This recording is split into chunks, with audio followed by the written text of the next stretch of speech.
Lord psalms first chapter. దుష్టుల ఆలోచన చెప్పు నడవక, పాపుల మార్గం నిల్వక, అపహాసకులు కూర్చుండు చోటుగా కూర్చుండక, యెహోవా ధర్మశాస్త్రమందు ఆనందించుచు దివారాత్రము దానిని ధ్యానించువారు ధన్యుడు. అతడు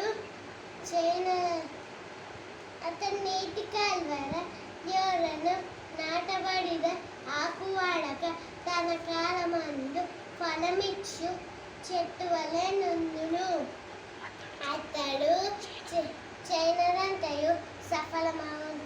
దుష్టులు అలాగున ఉండగా గాదు తొక్కుతూ పొట్టు వలె నుండును. కాబట్టి న్యాయవశుల దుష్టులను నీతిమంతుల సభలో పాపులను నిలవరు. నీతిమంతుల మార్గం యెహోవాకు తెలియను, దుష్టుల మార్గం నాశనమునకు నడుపును. దేవుని వాక్యం దించుగాక.